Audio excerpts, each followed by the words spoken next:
and good evening. It is Thursday night, which means it's time for some shop talk. I'm Josh Olive with Haven Comics, and we are here to talk some comics tonight. So stick around after this because we'll be right back.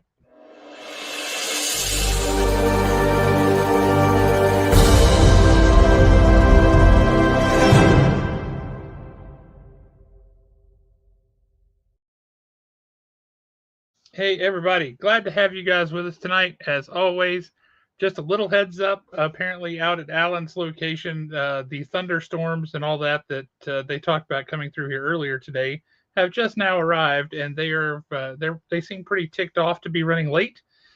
So they're pretty intense. And if they're at Alan's place right now, that means they're headed my way, and they should be here in the next probably 30, 40 minutes or so. Would be my guess. But speaking of thunder and lightning, bringing the rain, let's just bring on Alan. What's up, Alan? God, if I'd known I was going to get an intro like that, I would have had like a cool sound effect ready to go. Well, I didn't know it was going to happen either. Yeah, it's a little late now. I really, so two things right quick. Number one, I need you to read the text message that I just sent, because it's typical me, and look at my phone to talk about what I just sent. But what y'all don't realize is y'all can ask Josh, I had to do the redneck dad thing before we went live. When the storm hit, I did have to run out to the back patio and watch the rain for just a moment. That's an Alabama thing for sure, and I know they do it other places here in the South too, but I'll say this. At a job that I used to work at, we got bought by a company out of Connecticut, and they sent somebody down here to be the health and safety officer. And it was a Wednesday at noon, and the tornado siren went off because they do that the first Wednesday of the month, right? She had no idea. So she just went into a blind panic. And she's like, oh, my God, everybody get to the shelter, get to the shelter. And she's trying to make everybody run to the bathrooms in the back, and everybody's looking at her like she just grew another head. And we had tried to explain to her that they test these sirens every first Wednesday of every month right at noon, and she was not buying that at all. So that was funny. But then there was a storm coming with tornadoes, the sirens going off. And she was freaking out because we all went outside to look. We're all out like, yeah, that's pretty bad.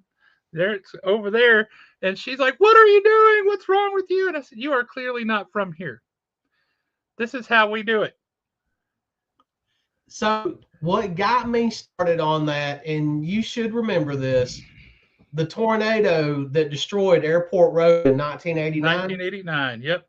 So when that tornado happened, I was at my dad's place, and we were literally standing on his front porch, and he was smoking a cigarette, and we watched that tornado go across the arsenal and keep going. I mean, we're like right there at it. We knew that it was not coming toward us. Yep. And my dad looks at that thing and goes, yep, something's getting tore up right now. And boy, I remember when I was a kid at my grandmother's house, she lives on this S curve, or she lived on this S curve, right? And her house was at the top of this curve. So the road kind of did like this out past.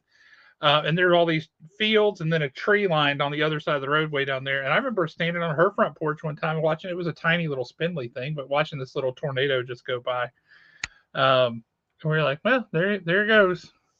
Well, now, since we're talking about this will be my public service announcement. Kids, do not do what we do. It is not safe the majority of the time. But one thing that you do learn living in this area, and this is, you don't have to believe me if you don't want to, but these facts are very easily verified. If you are watching a tornado and you can see it moving, the majority of the time you're going to be safe. But if you are watching a tornado and it looks like it's standing still, you need to run because it's actually headed right for you. Yep, that's right. So that's my public service announcement. That's my good deed for the week. How about that? There you go. Well done. Well done.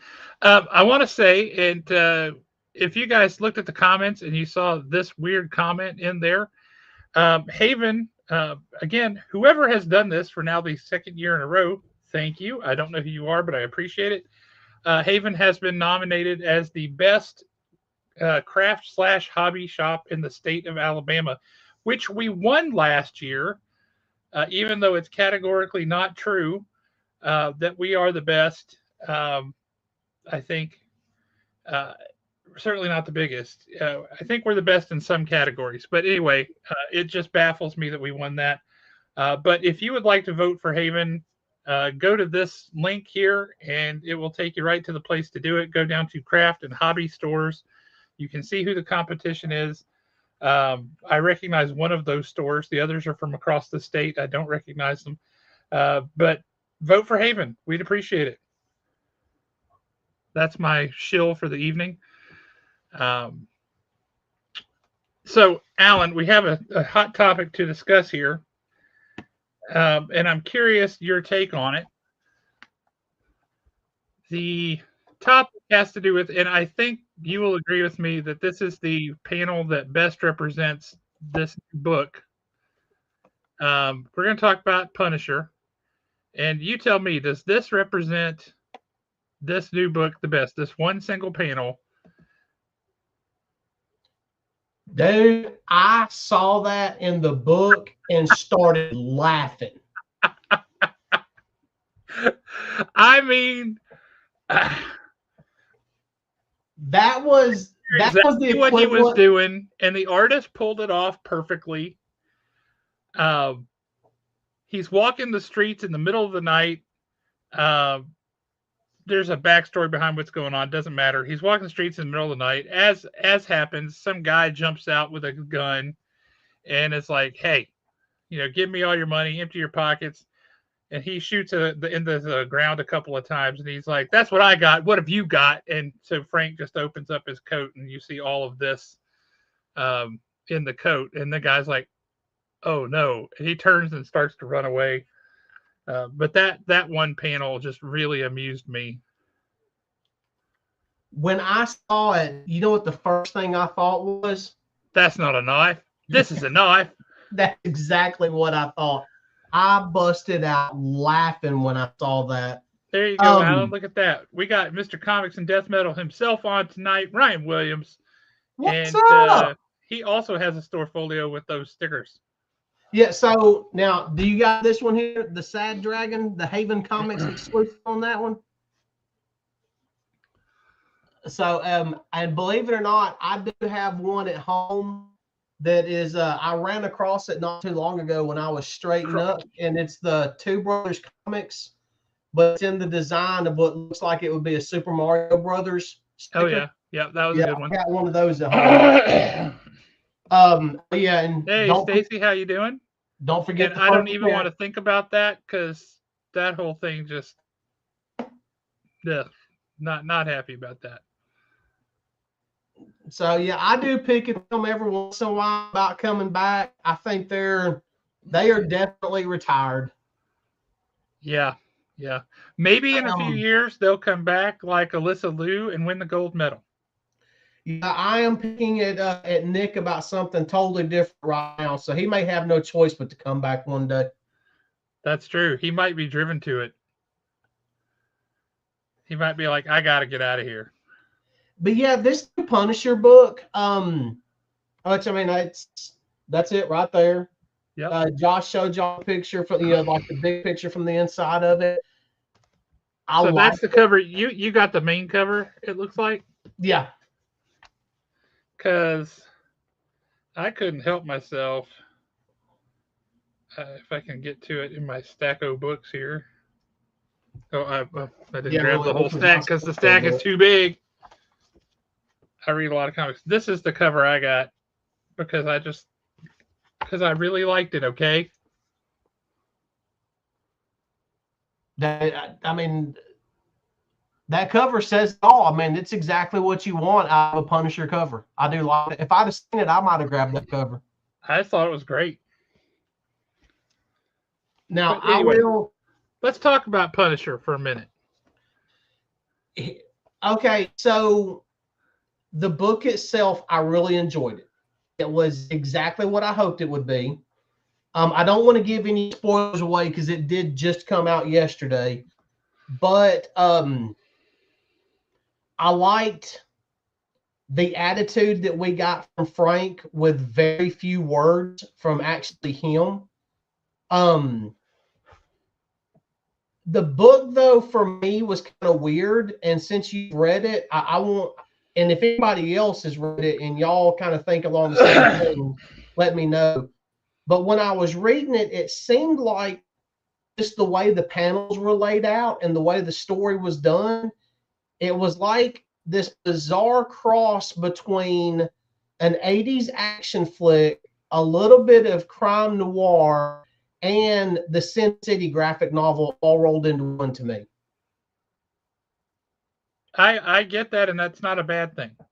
Yeah, I mean, it's not bad at all, but it was just kind of, I mean, it was a good book. I really enjoyed it. My only thing was the entire time, and I hope it is something that they address one day, is Frank has got to come face to face with the Gravedigger of S.H.I.E.L.D. That would be good. Because we have not seen him since the Yes, it Daredevil would. Elektra Hell Yes, it Unleashed. would. Oh yeah, that would be I fun. I 100% agree. I would also like to see that. I imagine there's some psychiatrists who would like to see that. Here's my thing with this Punisher, right? I wanted a clean reboot, a clean start for people who haven't read the most recent couple of things they've done where they've brought him back, right? Because those have been a little fuzzy. You got this Red Band book, and we've all discussed the Red Band thing ad nauseum. It's a waste of time and money. It's stupid. Um, Marvel clearly doesn't know how to do that kind of thing because they're just not doing it. Uh, and then they had the Marvel Knights book, which was a totally separate continuity, just a Punisher story set some during like the Garth Ennis run. But I look at it and I think I really wanted it to be a clean start for somebody who's brand new going in. Yeah, I like the Punisher. I saw him on the TV show. I saw him in the movies, whatever. I want to read this guy, but they didn't do that. They just kind of picked up where the Red Band story left off, and I thought that was a big mistake um, because it presupposes some things that you have to know things going into a number one, and they don't explain it terribly well. They do cover it, but in this, Punisher was gone for a long time in the Marvel universe, and Kingpin had a hold of him essentially, and Kingpin put a thing in his brain, and so in the previous Red Band thing, Punisher had that yanked out. Um, Problem is that's messed with his head, and he's already got a messed up head, right? Hey, what's up, Matt Posey? What's Hope you're up? doing well, man. Haven't seen you in a bit. Miss you. Um, but so his head is all kind of messed up, and he is having episodes and occasional flashes of pain and light and stuff like this. His thinking's a little bit riddled, and I think some of what you were talking about with the layout of the book was purposefully because of the way his brain is a little bit scrambled right now. And I think that they were trying to show that a little bit.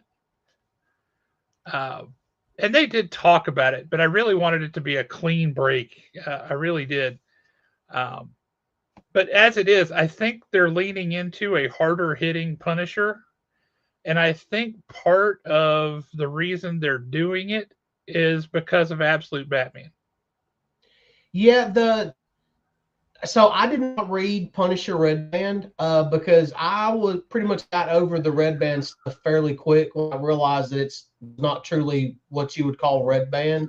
Um, but I did not read any of that. I understood this just fine, except for one little snippet in the news section where you got the little asterisk, but it did tell me, hey, this happened over in the Red Band, Yes. the a building burning.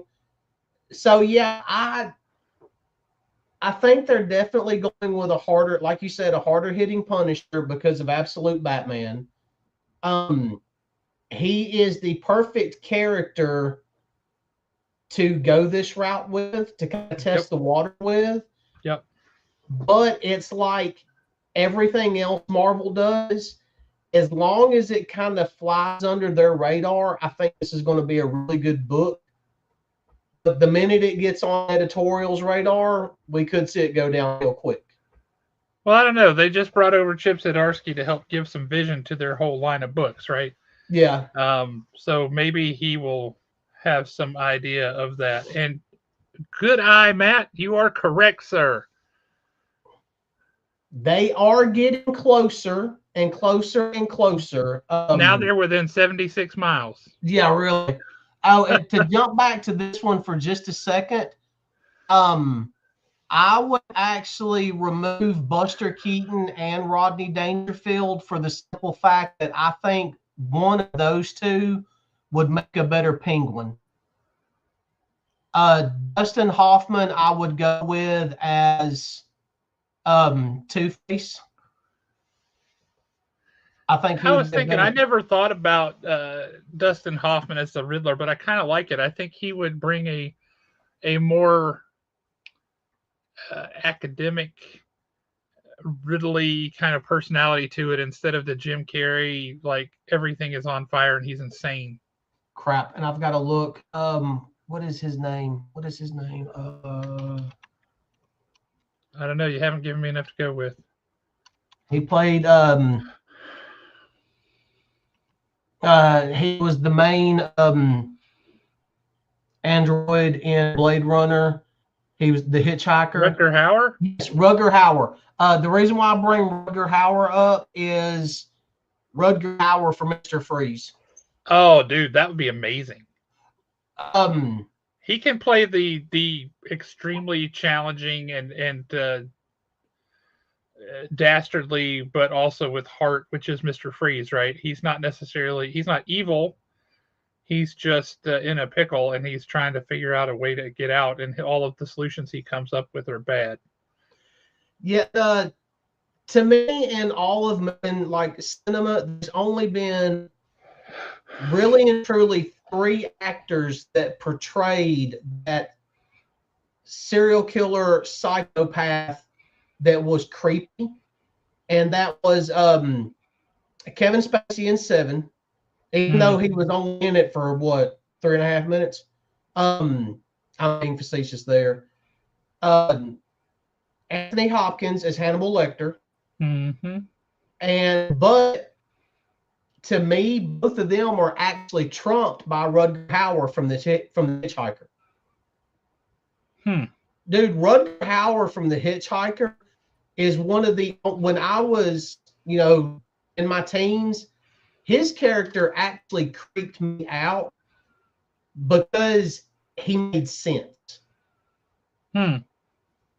I mean, it was one of those, he made sense. And that actually, when they can pull a villain off like that to where you you see the villain's point to it all, that's when it truly becomes creepy. But we kind of got sidetracked, sorry. Yeah, Michael Sheen could be good too in either of those roles. I agree with that.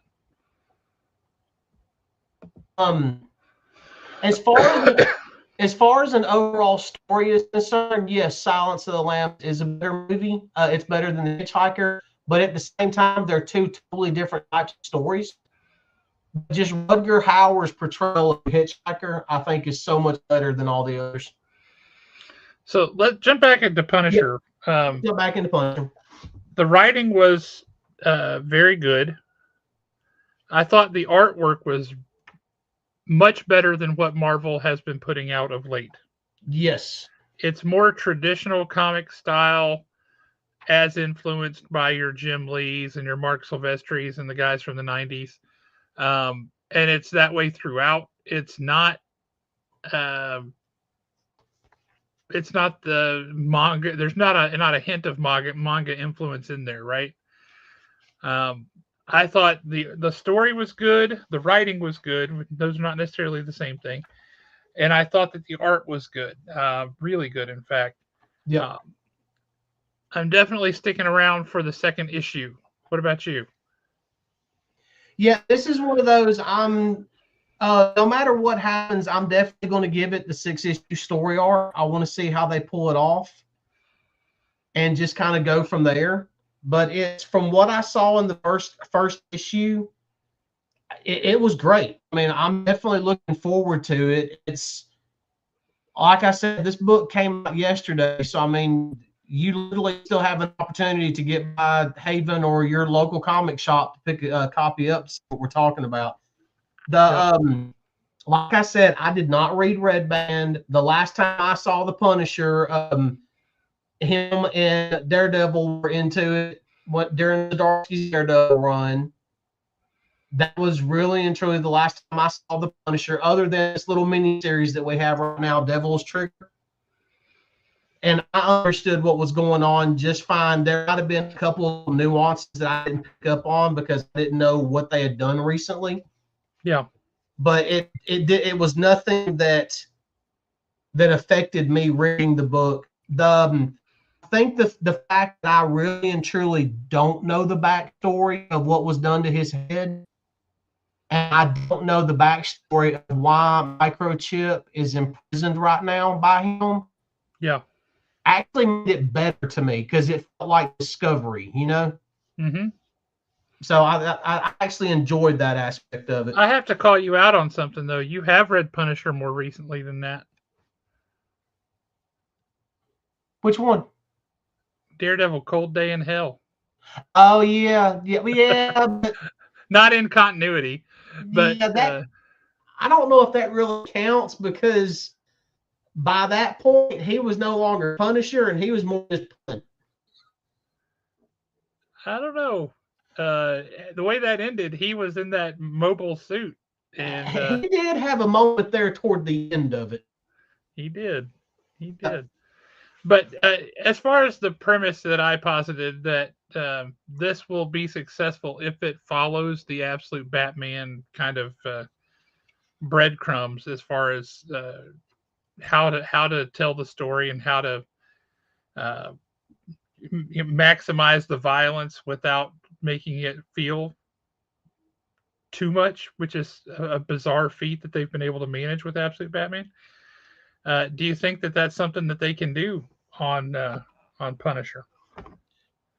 yeah, and it definitely seems like there's one particular scene with Jigsaw. Yes. Holy There Lord, yes. definitely pushed the envelope for Marvel as you know, I felt like it did. Yeah, I concur. Yeah, which was a great scene by the way. It really was. I mean, it was a good scene because I literally went into this book completely and totally blind. So I had no idea who that was basically under the mask, so to speak. Yeah. So when I realized who it was, I was like, oh, this just got good. You know what it reminded me of was back in the mid to late 80s, there was that story that ran through the Spider Man books, Gang War. Mm-hmm. You remember that? Mm-hmm. It felt like it had some similarities to that story. Um, Only instead of Hammerhead, it was the character we have here. Uh, it felt like there were seeds there from that story in this one, and I thought that was totally awesome.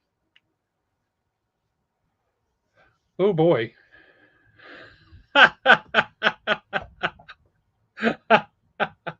Notice she said Bruce Wayne and not Batman. So it's not where's Rachel? It's like how does Bruce Wayne talk? Honestly, the best Bruce Wayne line, and look, we can argue about this. Y'all can hate on me if you want to.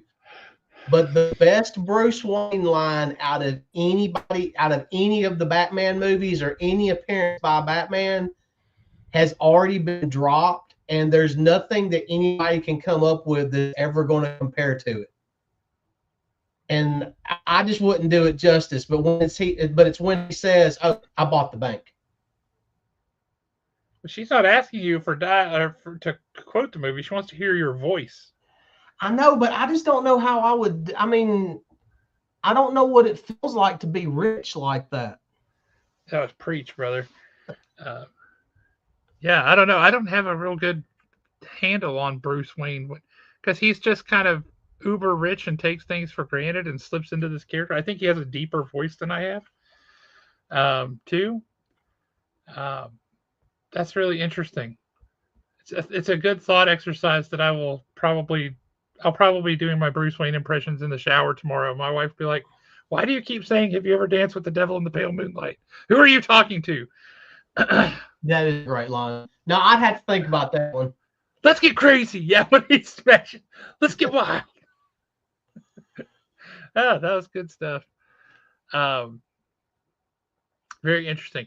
Uh, so yeah, I think if you haven't picked up Punisher, you don't have it on the list, you hadn't thought about picking up Punisher, it's a worthwhile pickup, and I would recommend it.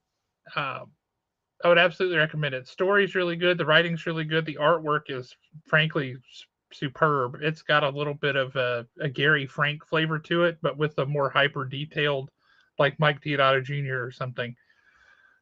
Really, really good. Strongly recommend. Uh, so, do you want to move on? What other books do you want to talk about? Um, so I know that KO is getting ready to wrap up.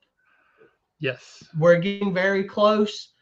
The reason why I bring that in is something happens in Superman issue 35 that you're going to, if you're not reading Superman, you Which may I'm not. miss out unless they cover it in issue 5 of KO. But what happens toward the end of this book between Cyborg Superman, Superboy Prime, and Doomsday, Okay. literally is the reason why Doomsday turns and goes to do whatever he's going to do in issue 5 of KO. Okay. This is all very intriguing, but you're going to have to give me more detail because I am lost. Okay, so And frankly, not that many people, at least from our comic book shop audience, are reading. If you're reading this and this is a spoiler for you, I apologize. But just give us some more detail there, bud. okay, so number one, if you're not reading the current Superman title, you're missing out. It's the best they've done in a long time with Superman. Um, but Earth is being evacuated because of the tournament. They pretty much finished the evacuation. They let you know that the evacuations are done in this issue, except for several heroes and a few villains. They're actually going to, and through a series of events, the villains that are left over are now working with the heroes. They're basically being given an opportunity to do something good for once. Um, and they're going to escape to the Phantom Zone. Well, Superboy Prime and Lois Lane have been doing everything they could to get Cyborg Superman to Time Trapper. The reason being is Cyborg Superman has information inside of him that Time Trapper needs to allow him to basically go take on Darkseid. This is about to be a massive spoiler alert for those that are not reading this. But once they get, and if you're not wanting this spoiled, you just really and truly do not need to listen to this next part at all. But once they get Cyborg Superman to Time Trapper, he actually has a message encoded inside of him that is from Laura Lorvan, and she says that she is bearing and I'll just say Doomsday. I am Laura Lorvan, and I come bearing revelations as to your true origins. You were created on Krypton. You know that. You believe you were created to destroy Darkseid, but Darkseid is the Omega, and you are the Alpha, the beginning and the end. What? Yeah, and then she goes on to tell him in this encoded message that it says, you are more than death. You were not created only for destruction. Your powers of resurrection represent second chances. Wow. So it's, and I mean, this is like a major revelation for KO. coming in a book that a lot of people is not reading. It's like they did Green Arrow a couple of years ago with that storyline, how it actually started in Green Arrow, but nobody realized where it started at. Yeah. But The absolute power stuff. Yeah, but she does go on to say, death, rebirth, death, rebirth. You are the embodiment of life eternal and the alpha. Krypton never got a second chance, Time Trapper. I hope you can help my son give his adopted world one. This was the entire, you literally, after all these years, you find out the true reason why Doomsday was created and why he can never die.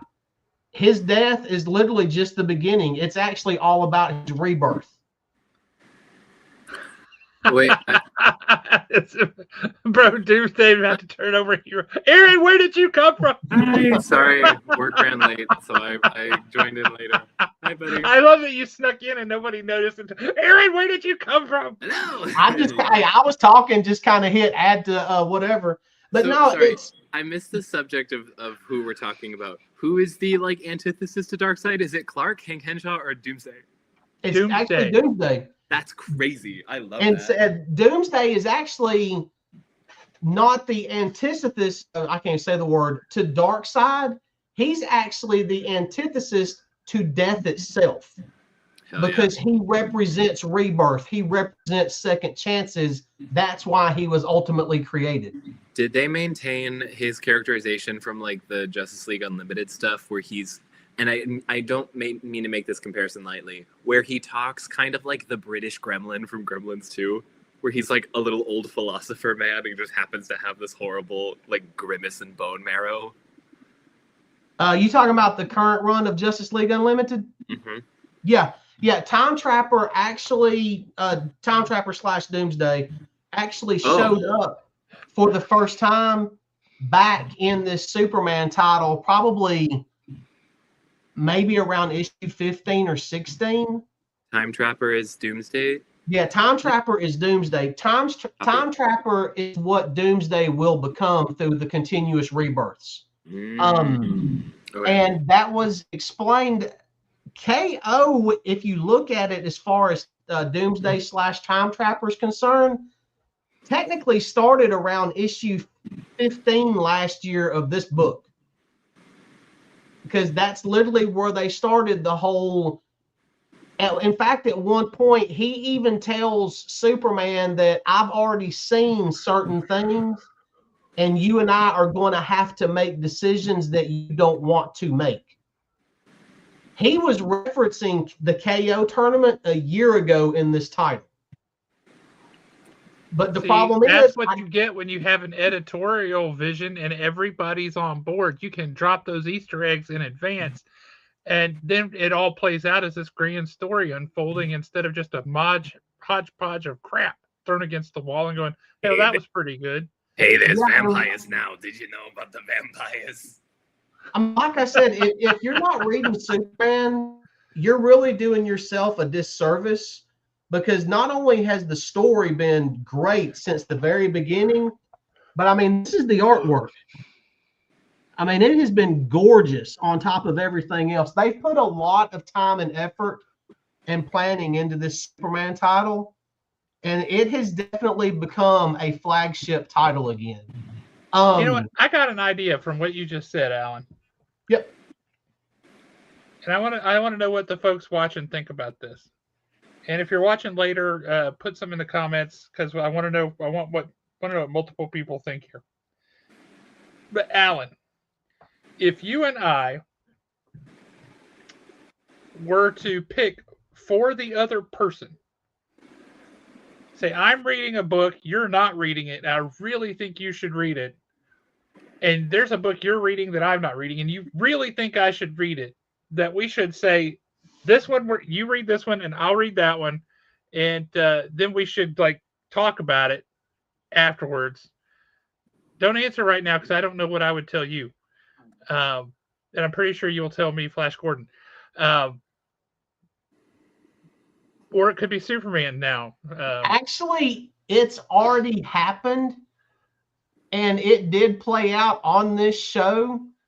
because it wasn't too long ago that you yourself said, I had no plans of reading an Aquaman book, but you've made me read this Aquaman book. That's true, but I mean, we both like thoughtfully and considerately choose a book for the other person, not just read an issue, but to read like at least an entire story arc.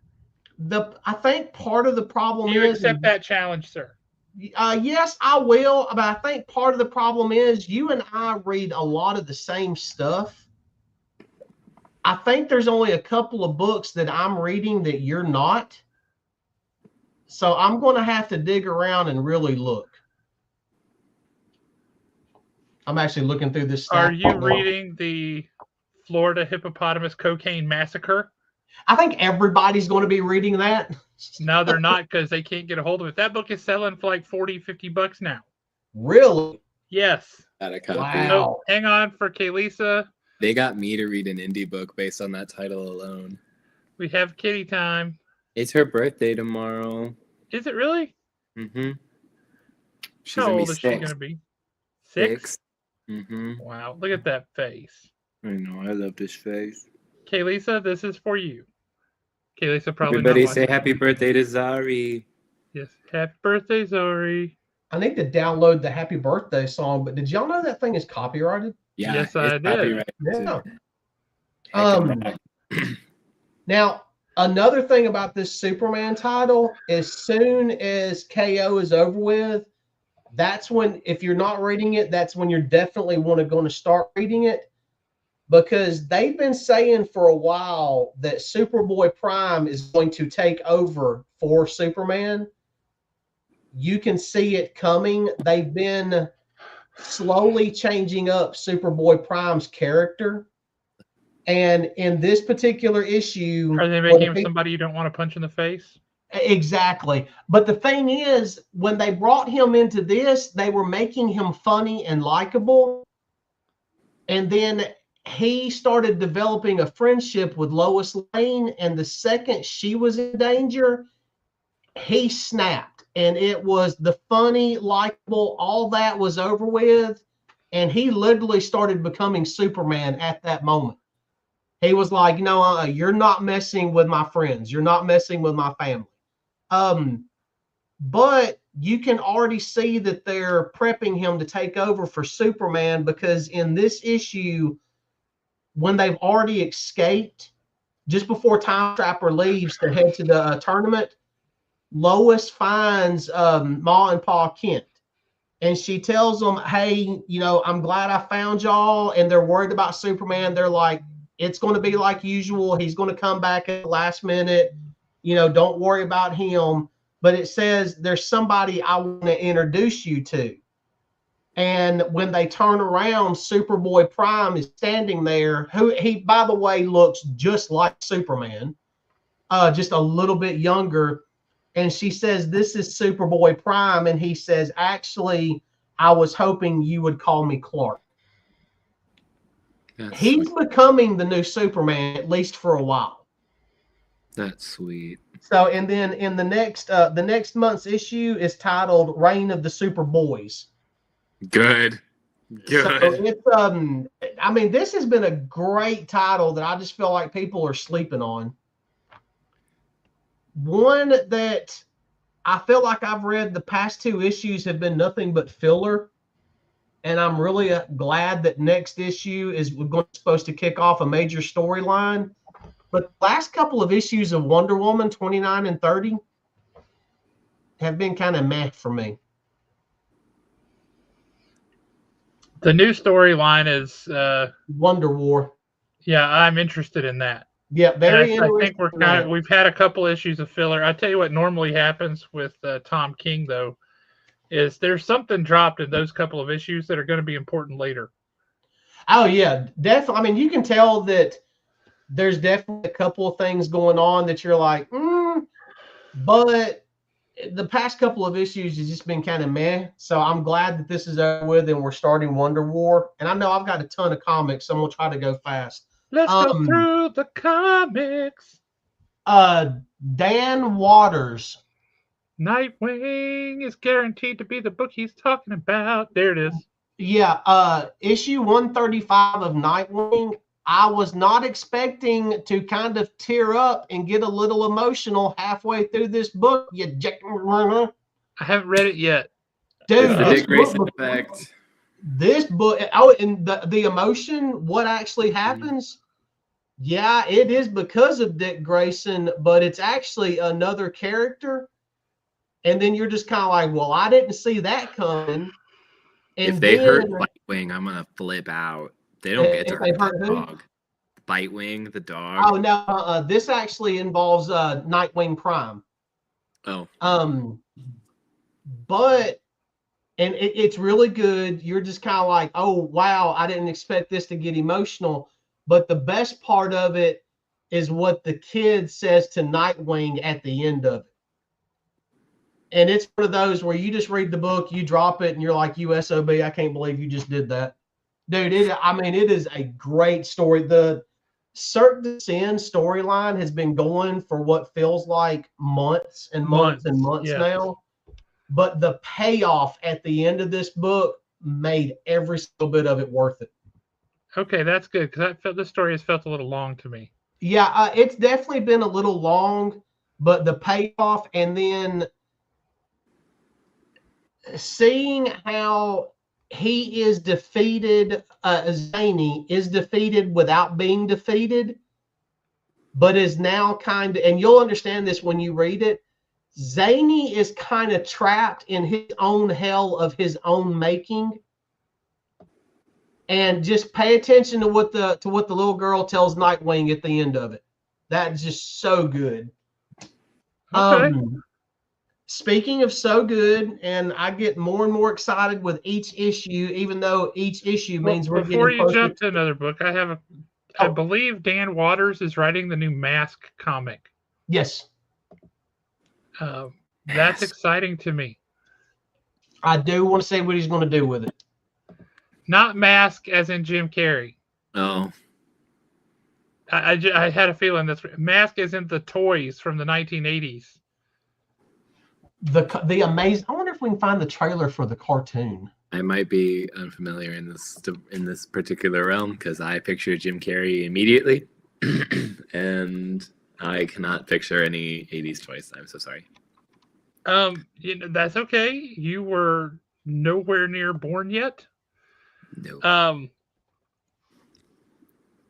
The Mask toys were extremely awesome, but they were extremely frustrating because instead of the action figures being on a 3 3/4 inch scale like G.I. Joe and Star Wars, they were on a 3-inch scale. So they were too small. And all the vehicles and things, you couldn't put your G.I. Joes in them, which was a shame because the vehicles all had elements of being Transformers. Like the motorcycle turned into a little one-person helicopter, and the car had doors that opened kind of like the DeLorean, and it could fly. Stuff like that. It was the coolest. We don't hear any sound. I've never. Yeah, I didn't play the sound because I didn't know if the copyrights go ape on this or not. I've never seen this at all. This is very. Oh, I've seen that shot before. Oh, what? But see, it was like somebody said Transformers are cool. What if you mixed that with G.I. Joe but made them kind of spies or something? Here's the motorcycle that turns into a helicopter if they actually show it doing it. Of course, they also had to have a stupid teenager with a stupid because they did that. But yeah, that motorcycle, there you go. Oh, it was the coolest. It was so cool. They've already introduced the characters in the, or one of the characters in the Energon universe. So yeah, Mask is coming to the Energon universe, and I'm trying to think of I'm on board. Yeah. Finally, their action figures are going to be the same size as G.I. Joe Classified. I didn't realize that it was coming to the Energon universe. I thought it was like Mad Cave or IDW or somebody doing it. Oh no, sir! Did you not get it in? I think it was the Free Comic Book Day book last year, where Clutch meets up with what's his name, Hound, the Transformer. Yeah. And he has to take him by this little shop to get fixed. Yep. You remember that? the little garage. The dude at the garage is from Mask. And he was in the he's in this issue. There you go. He is from Mask. Oh, well, I didn't expect to feel like a dumbass tonight, but okay, I'll go with it. Well, there you go. That's I'll an have to learn incredibly something niche too. reference that they Hey, weren't going what? to telegraph yet. It's a niche reference they weren't going to telegraph unless it said M.A.S.K. Like, you're fine. Yeah, because they're definitely geared, especially this episode of which, I mean, we kind of brought it up. I'll just grab it back out. Especially this issue of G.I. Joe. I mean, they're gearing up for something. So, but I do keep thinking about what you said. Do they introduce John Snake Eyes in issue 21? We're only a couple of issues away. Well, 21 so far has got Scarlet and Storm Shadow on the cover, which tells me probably a silent issue. But in the original G.I. Joe universe, 21 was Storm Shadow's first appearance. So it would only make sense if this was Snake Eyes' first appearance. And I like the fact that I'm not a big. Hang on, I'm watching Aaron. Aaron still got the wheels turning. I saw those wheels. I'm very intrigued by the concept of Mask here, because if it is like a human technology wing of somebody like mechanically making what the Autobots do, minus Sans the alien, that's very cool for a Transformer universe space. Because that wasn't a thing before. They weren't interconnected like at all before a month ago. Correct. Yeah. That's really fun. That has really fun implications to see like those kinds of worlds or like that kind of technology in with the Transformers. That's fun. I like that. All right, like, Aaron, starting with you, your best Punisher face growl. I don't read Punisher. I'm a magic. Punisher. You've seen him on TV. You've seen him. Don't tell me you haven't seen him on Daredevil. I've read more Cosmic Ghost Rider than I have Punisher proper. I'm so sorry. Nobody said it had to be for the comics. You have watched Daredevil. You have seen the Punisher. You know John Bernthal. You can do this. Go. I don't know even. Just give your best mean face. You can tell by looking in his eyes. He was thinking hard there for a second.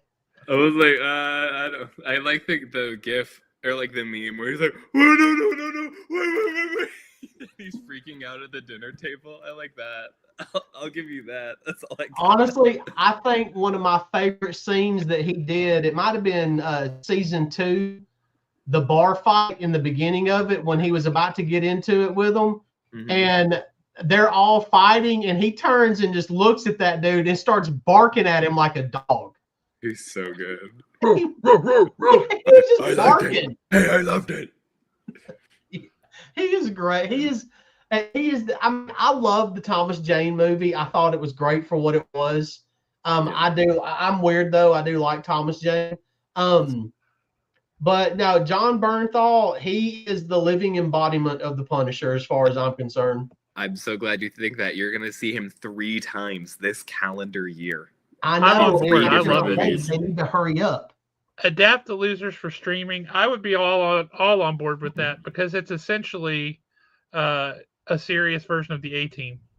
I would too, except my only problem with it is who do they cast? Because the movie was cast so good. Perfectly. So good.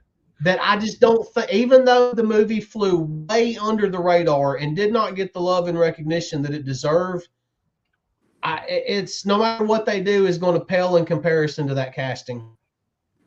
Oh, I love the movie The Losers. I thought it was phenomenal. Mm-hmm. Oh my God, that cast list is insane. Yes, he should make a sequel to Mystery Men.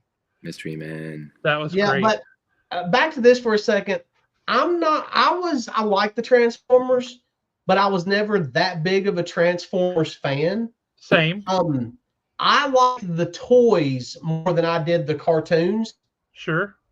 But I'm loving Hound in this. Hound looks like an absolute monster. Yes. I mean, I love the way they've done Hound. But a book that, I mean, Aaron, if something happens and you get to work on this when it becomes, I believe it did sign on to become a series on Netflix. I'll slip you $5 if you can get me in the background shot somewhere. For Energon? What is this? No, Oh, for Exquisite Corpses. I was like, they're making an Energon show already. No, Alan and I both want to be corpses in that book. This book has been in the TV movie of that. So good. I think we've only got 2 or 3 issues left, and they have done such a good job of us not being able to figure it out that with 2 or 3 issues left, I have no idea what's fixing to happen. I agree. Tynion has done a great job at keeping you guessing as to how it's going to actually turn out. So, yep, so I only read issue 1. Who's like winning? Who are how many states are left? I guess is maybe not spoil it for people. So if you jump to the back of it and you've got the player bracket. Oh. Right now the only ones that we have left is Lady Caroline, Pretty Boy, which Lady Caroline's going to take out Pretty Boy. Then we have Fox Mask Killer and Randy Rascal on the other bracket, or Rascal Randy on the other bracket. You're heading toward Fox Mask Killer facing off with Lady Caroline. But the problem is you've got was it the lone gunman who was taken out a while back?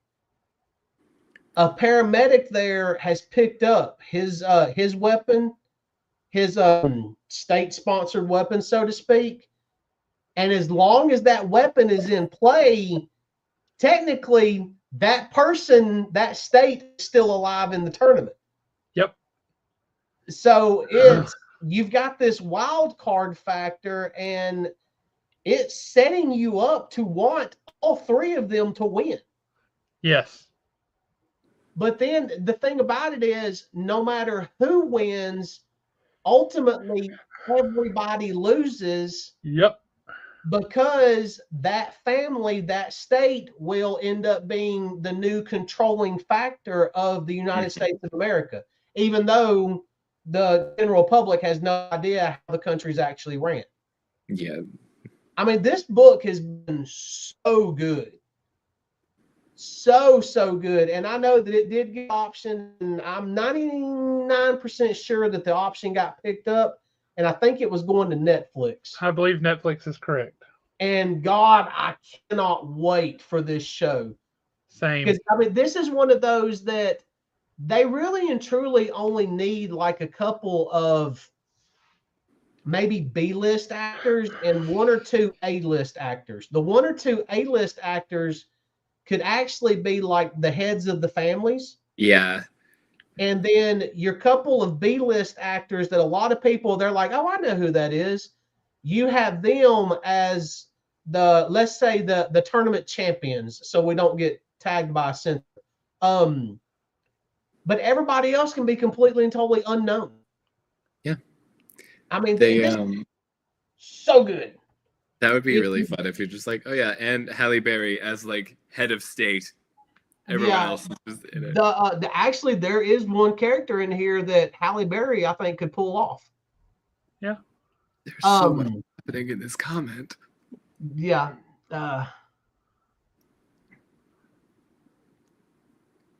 Is Waldo the protagonist, or is this just another movie that you wouldn't expect? And then there's Waldo.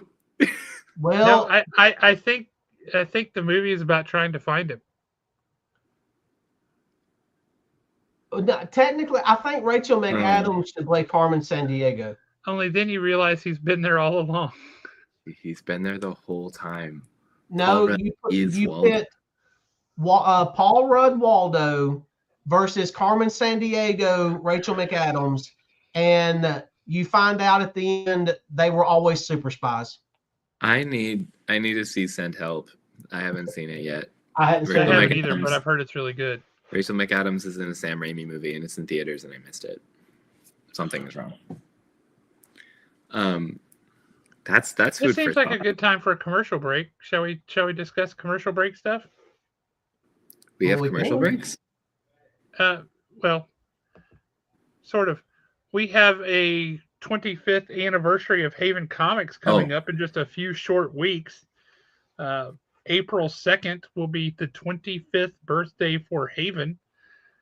So we are planning to do something Thursday night at the shop as a celebration. And we are also planning to do some big celebrating on Saturday. And then we have some events that we're trying to stagger out over the course of the next several weeks to try to make our 25th birthday kind of a big prelude to the expo.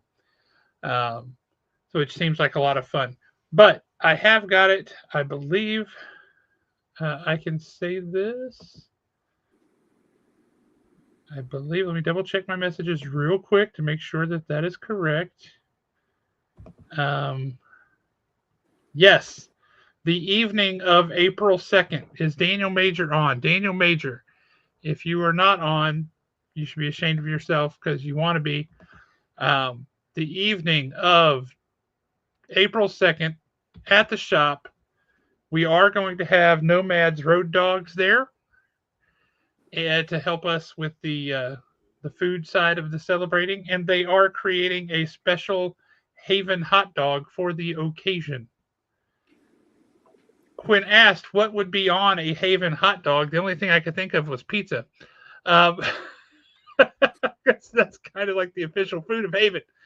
But there will be a Haven hot dog. Uh, what should be on the Haven hot dog? We want input. And Kaylisa, if you missed it earlier, Haven dog. Aaron did have a cat come on the show, and it's the cat's birthday tomorrow. Rewind the footage to see her I cute little face. may be in the minority on this, but I'm going to say that a Haven hot dog should actually be a cheddar and jalapeno filled smoked Polish dog. Well, I can tell you right now, it ain't gonna have no jalapeno in it.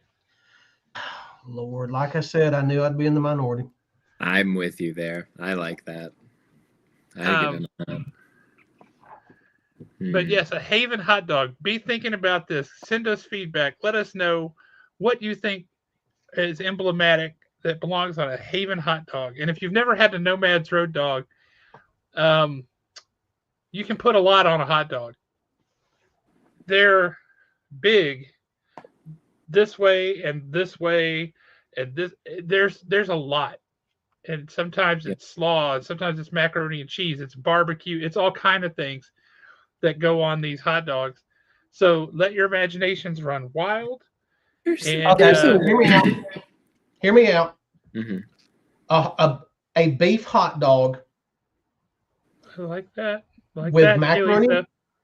A beef hot dog with macaroni and cheese, pulled pork, and Sweet Baby Ray's barbecue sauce across the top with bacon bits. That's crazy. I mean, it sounds great to me. That sounds great to me. I mean, I like the fried onions. That would give, as Kaylee said, the fried onions would give it the feeling of eating crispy paper. I'm trying to mentally construct like a deconstructed pizza hot dog situation. That's not like a piece of pizza on it, but like the still incorporating like the sauce and some melted mozzarella and some pepperonis. We could do that. We could do a pizza dog. That's possible. That's not hard. Well, I also thought of pizza dog from Hawkeye as being so true. So you would have pizza dog. That was kind of where my brain initially went. Pizza dog. But yes, it is Haven's 25th birthday, which is insane. Mm-hmm. And that means Haven will soon be able to rent a car. Woohoo! But yes, that makes Haven older than you, Aaron. I know. I'm sorry. Isn't that weird? By a scant few months. But even so, kind of weird. A little bit. But yes, help us celebrate. We're going to be putting out the word for all kinds of things. We're looking forward to it. We wouldn't be here if it weren't for the awesome community of folks that we have. So we want to make it as much about our community as anything. If you have ideas on great ways to celebrate, let us know. We're looking forward to it. But yes, Haven hot dogs, I'm all on board for that. Very Mhm. exciting. Mm. It was. That's so And now awesome. back to our regularly scheduled comic book discussion. Oh, I do need to jump to Nightwing right quick. Back to Yeah, Nightwing for just a Yeah, second. yeah. For those of you that are not reading it, I did find this extremely funny.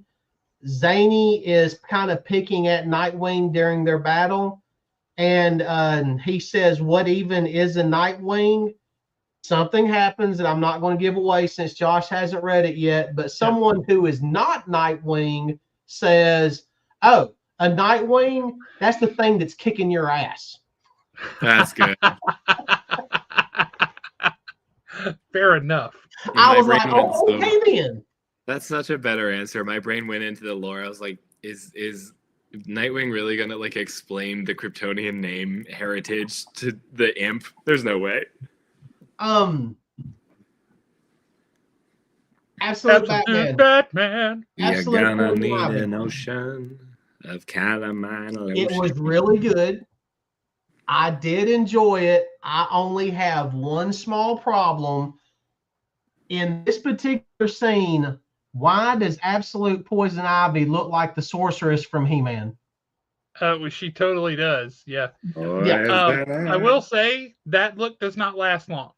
No, it does not, because once we actually see what's going on here, and just when you think that Absolute Batman cannot get more terrifying, he ramps it up with chainsaws, more masks, and blowtorches in this issue.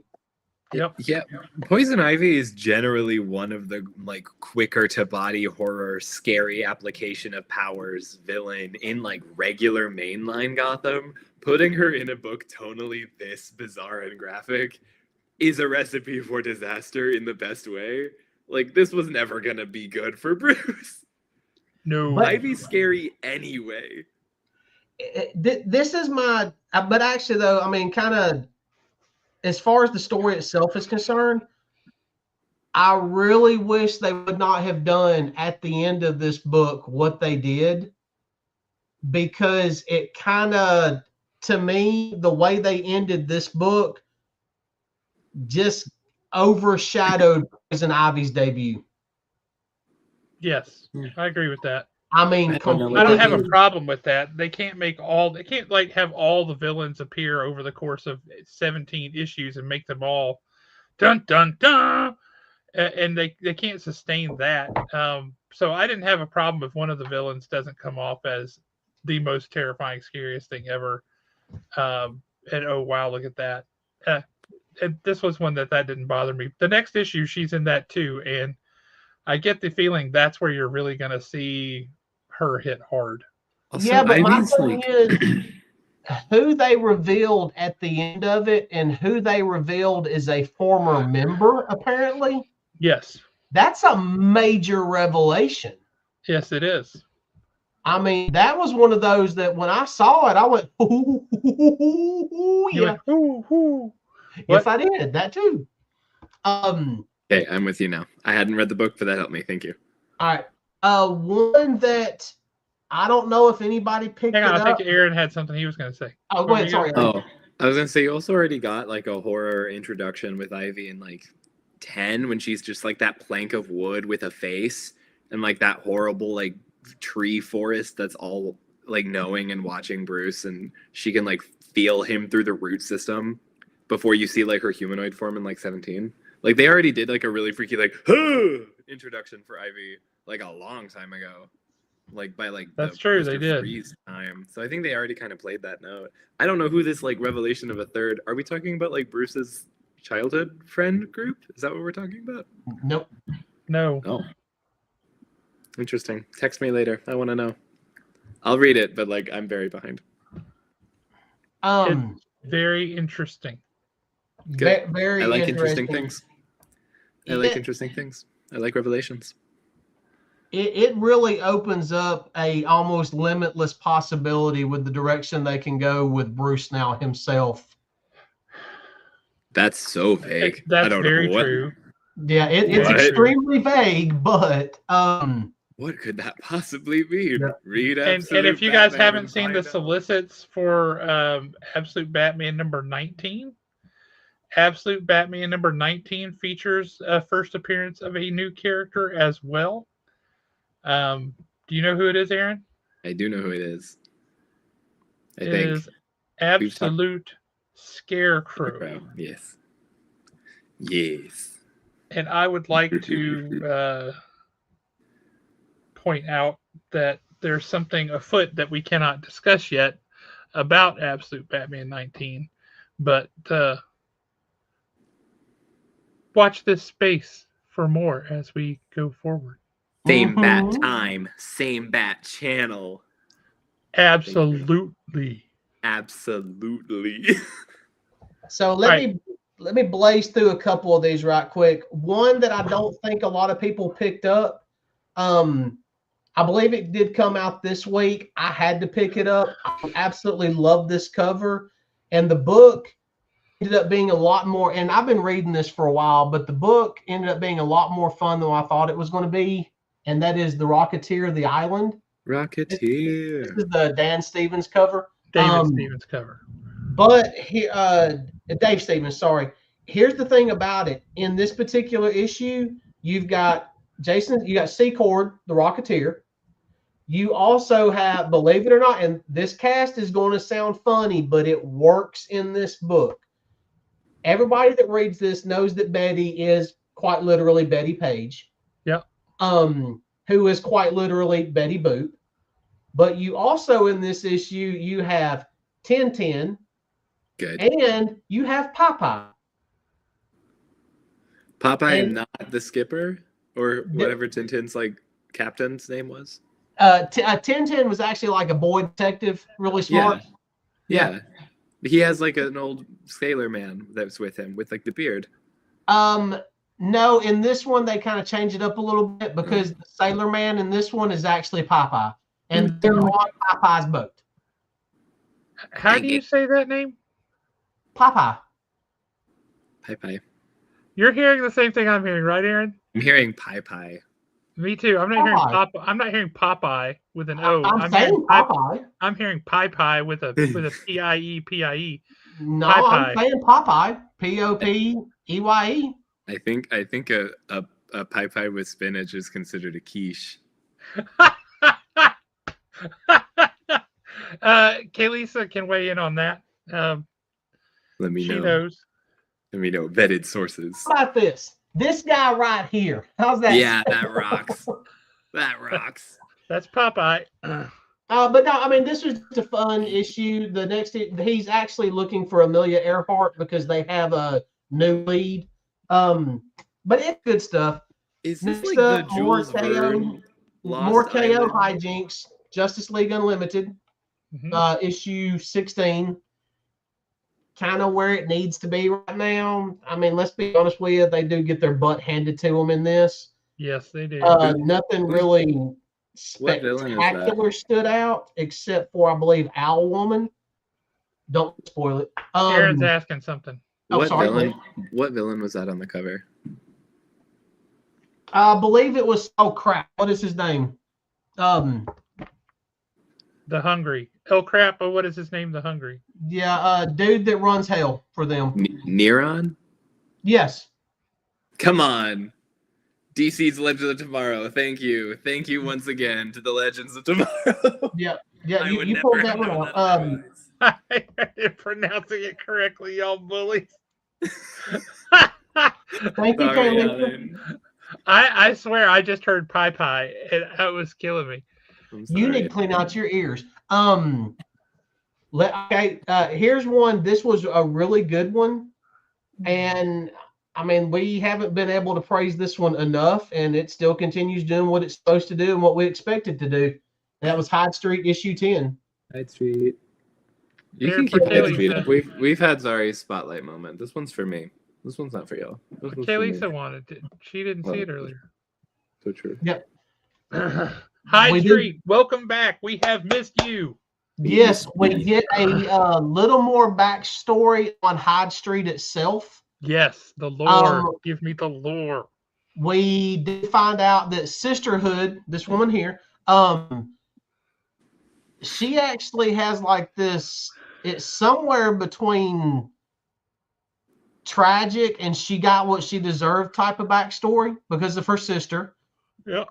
I am interested in seeing how I do like the fact that this is one of those covers that pertains to the book itself. Yes. Very much so. And we will find out how the scout card plays into it. I'm dying to know who that is locked in the side of the door. Yes. Which we apparently will not be finding out next month unless whoever's behind the door is this Butcher of Hyde Street Part 1. I like it. I'm the Butcher of Hyde Street. From the way it kind of sounds, I think a little bit of everybody's scared of this dude. So I can't wait to read that. Just for a minute, Hyde Street disappeared for a couple of months, and I think we all missed it. Oh yeah, like I missed it. There's some books disappear for a couple of months, and you're like, oh yeah, it's okay, I can wait. Hyde Street, I was like, where is my Hyde Street? Very frustrating. Mm-hmm. But they did not disappoint when they come back. Next up, this has just been stupid fun. I mean, just stupid fun. I don't know how to describe it to y'all other than stupid fun. And that's Final Boss. Oh, yes, I agree. We've got just a little bit of a story to make it interesting. We've got tons of fights and action and some killer artwork. Jean-Claude Van Damme would have been in this comic. Oh, God, yeah. Either that or the dude that played American Ninja. 100% that dude is in that comic. Yeah. Did I tell you I went back and watched the American Ninja movies like about 6 months ago? I was just scrolling through Amazon like, what's something to watch? Oh, American Ninja. It's funny how awesome we thought those movies were because they don't hold up very well. Oh, no. I remember going to the movie theater to see that. Yeah. And it was packed.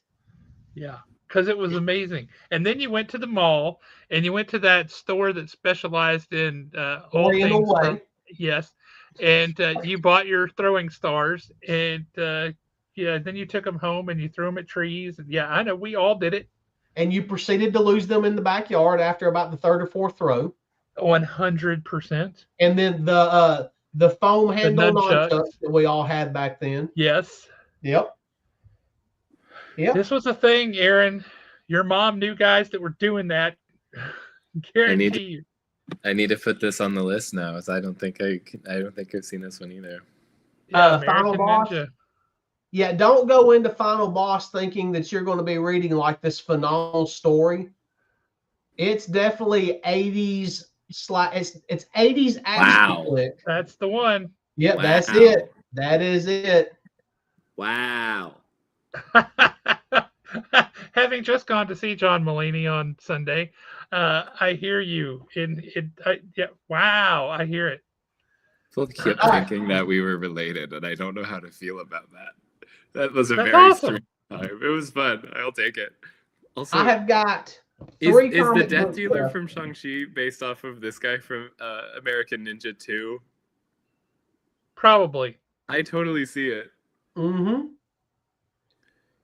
Okay, I have got 3 comic books left. I think I'm the only one reading this one, so this will go kind of quick. This one is more stupid fun, but it's a lot more adult-oriented stupid fun, and I don't mean adult-oriented as in them situations, but the darkness. Yeah. Definitely a darker book. Definitely a lot of fun.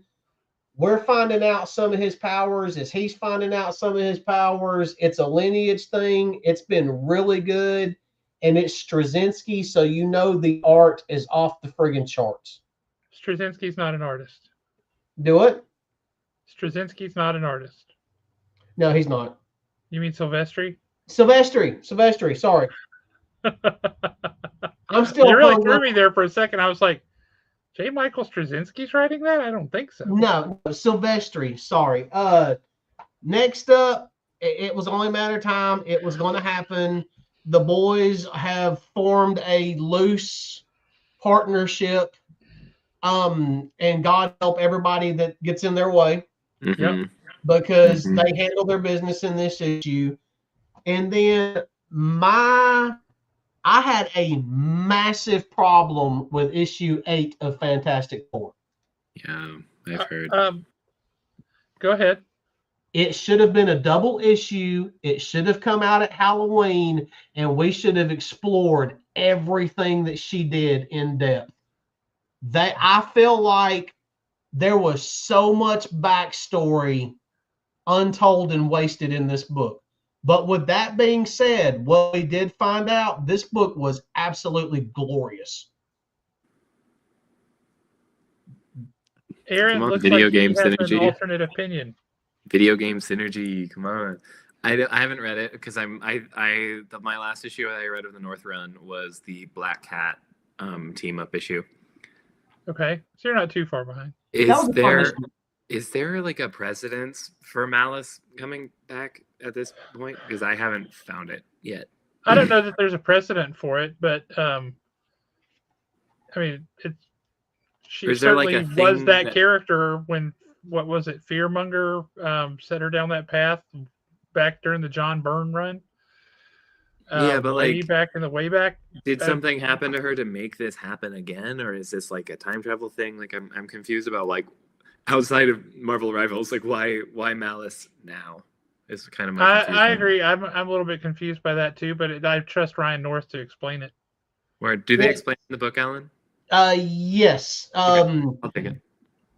It actually kind of goes back. Like this is part 3, but it truly starts when Invisible Woman starts getting a distress signal from Galactus.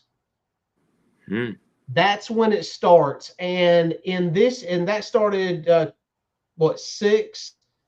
So in 7, they're trying to get to him. You got some story going on. You got some stuff going on with the kids, all that stuff. In this issue, it actually starts with Invincible Woman, which is what they're calling her. And it kind of goes through her story. You get up to a certain point where you realize that our Fantastic Four has found Galactus. He's curled up in a fetal position, which was kind of strange. But you're getting her backstory. She is a doppelganger, another version of Invisible Woman. Except her powers are just a little bit different because of something that happens on her Earth. And from the looks of it, she is the reason why Galactus is curled up in the fetal position, begging Invisible Woman for help. Okay, see, that I can get with, because I thought it was Sue Storm's going to get another psychotic break and then be Malice again. No, it's Sue Storm. Yes, it is Sue Storm, but it's Sue Storm from another part of the multiverse. Then we're chilling. Then if it's a multiverse thing, then we're good. Yeah, so it's really good though, but this could have been a full-blown double issue Halloween edition because there's elements in here that's true horror. I mean, it's with what this version of Sue Storm went through on her world. Yeah, I mean, and it's even got a little bit of a Twilight Zone twist to it with something that she has done. I mean, it's so good. You pulling it out to read it? No, I was pulling out some other comics to talk about real quick. But yeah, that's like, I mean, I had a ton. I blew through 2 weeks of comic books in one night last night. I got on a roll and just went with it. That's beautiful. It is beautiful. I will say, I know I've talked about this on here before. This is a limited series, and this is number 4, so I don't expect anybody to jump in on this at this point. But Crownsville continues to be a spectacular comic. It is a dark story. Anytime you have a story set around creepy things happening at the old asylum where they experimented on people. Um, and in this case, it's kind of like the Tuskegee Airmen kind of experimentation, except it's on kids. What comes out of that book is horrifying. This is horrifying, but in a way that you cannot look away from. This is an amazing comic. So when the trade comes out of this, you should pick it up and read it because this is great. This is great.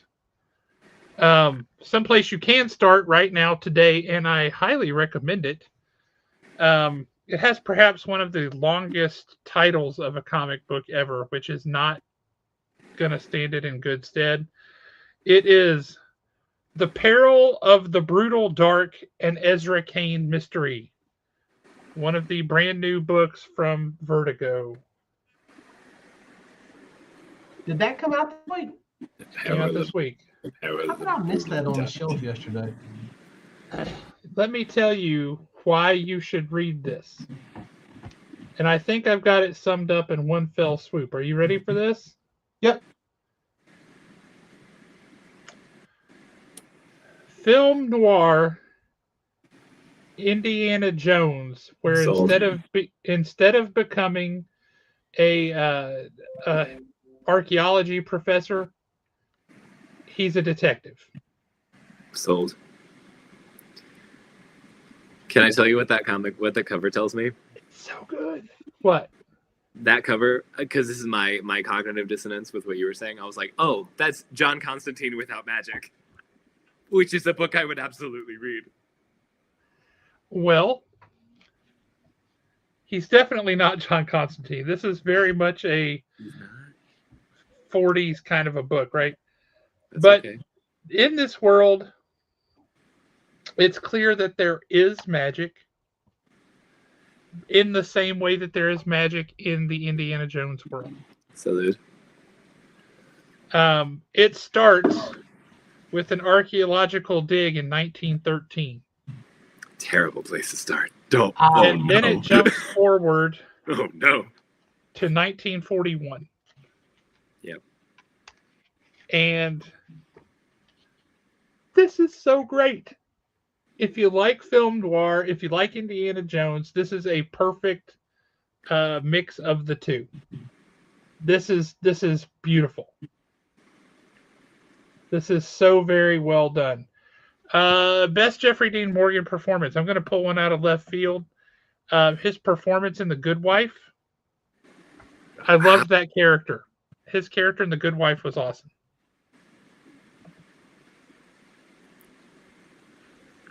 Why is that shocking? That was never what I would have expected, because my brain went immediately to Walking Dead and then immediately to Watchmen. And then Losers, he was also amazing in Losers too. I haven't seen Losers. I only knew that film because of Zoe Saldana being in it, so I haven't seen it, but it's on the list. Yeah, I thought he was great in the first couple of seasons of Supernatural. Oh, yeah. Let's go back to Aaron hasn't seen Losers yet. First of all, it's based on a comic book, so you've got to watch that. Yes. Second of all, that cast, insane, is phenomenal. It's insane. Insane. And that book is so 1980s action movie meets comic book, like when it comes to some of the action sequences. Yeah. The villain is straight out of a comic book. There was a Constantine animated film that they did that was like put on Blu-ray as if it were a feature film, and then the actual Constantine part is only about 30 minutes, and then the rest of the 2-hour runtime is devoted to 15-minute animated shorts. And I think like one is the Spectre, one is like Ted Kord, Blue Beetle, one of them is Kamandi, and the other one is the Losers. And I remember them more like from that, and then the poster for the film, but I haven't seen it. I don't think I've read any Loser books except for maybe if it was one of the war titles in the 40s, or like one of the war style titles. I think I may have seen one at some point, but I don't think I've read anything. But I was like, that's a weird lineup because it's all these superhero characters and then Kamandi and then Losers. Oh, It was strange. His character in the character Jeffrey Dean Morgan played in The Good Wife was just a really cool character, super laid back, but also very dangerous, very smart. He was very cool. He wasn't in it much, and it was only toward the end, but he was super cool. Anyway, Alan. G.I. Joe. Yes, it is a box. The Larry Hama information in the back of this one is not very illustrative. It doesn't tell us a whole lot that is meaningful, right? It's not shocking or surprising or like an in-depth look at anything, but it's still cool. And I feel like Larry Hama is talking to me, so that's cool. But what I really want to show you is the Chris Mooneyham cover.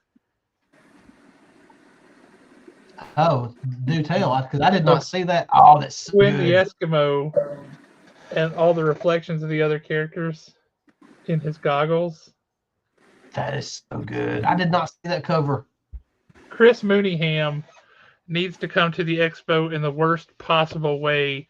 Jeremy Long, please make that happen. Is he gonna like knock the doors down with people busting in to see him? Probably not. But all the G.I. Joe people are gonna flock to his table. And then of course there's also the foil cover because I can't help myself. It's shiny and new. Jumping back to G.I. Joe Energon universe for just a second. Yeah. You were talking about the solicitations for G.I. Joe 21 had Storm Shadow and Scarlet on the cover. Yep. That makes perfect sense because at the end of this issue, when Hawk is sending them on new missions, he tells CoverGirl that she's going to hook up with Snow Job and an operative or somebody that he has. Yep, that makes sense. So it's, yeah, they're definitely tying it together. We may be getting Snake Eyes in 21.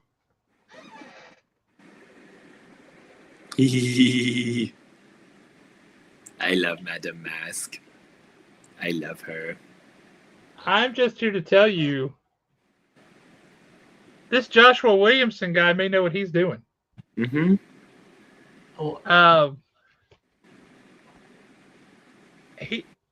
I've never been a huge Iron Man fan, but I am loving. I like Iron Man in certain stories, but as an ongoing thing, he's just not somebody I gravitate toward. Mm-hmm. But this story is smart. It's interesting. You can see why she's doing what she's doing, which I think is great. And the artist, Marvel has this thing lately of hiring a lot of Italian guys. This is Carmen Carnero, and I don't know if I've ever seen something from this person before, but I can tell you that this artwork is gorgeous. Just gorgeous. I mean, just look at this bottom panel. Yeah. Yeah. Get that glare off of there. Driving me nuts. It still reads. Yep. It's awesome. But it's so good. This book is so good. The concept of this is smart. The letting, you want to create the next Tony Stark, and you let Tony Stark pick out who his successor is going to be, and then you just take them. And Aaron, I'm going to spoil something a little bit. It's further down for you, but I feel like since you're on tonight, you have to see this. Go for it. This is something I never wanted to see, thought I should see. I don't think I should have been subjected to this. Is it MODOK? Yeah. That's kind of disturbing. I really That's dislike extremely disturbing. His head is the size of that woman's entire torso, like head to hip. But MODOK floating in like a Roman bath and being fed grapes by that's just so Jabba the Hutt, and it's so horrifying. I'm Also, not a fan. Madame Mask, I don't understand why she puts up with MODOK in any capacity. I don't know what advantage he gives her in any capacity. You said that Joshua Williamson was writing the new Iron Man? Correct. And that he might know what he's doing? Yes. Just keep one thing in mind. Joshua Williamson is also writing Superman. Mm-hmm. That's what I thought. That's why it's been so good. He did he do Cap, the Cap stuff with like when Steve and Sam were like concurrent with each other and they had Bucky with a cape? Was that also him? From like 23, the Cold War stuff? I do not recall. I remember really liking that book. I feel bad about it, but I don't recall. That's okay. I Google. This is the final issue of this story arc in Detective. I'm very excited for what comes next. This has been a creepy story arc. Somebody outwitted Batman. Before Batman ever arrived on scene, he was already beaten. The act of arriving on scene beat him. And it's something. It was not him on that Cap run. That was a different person.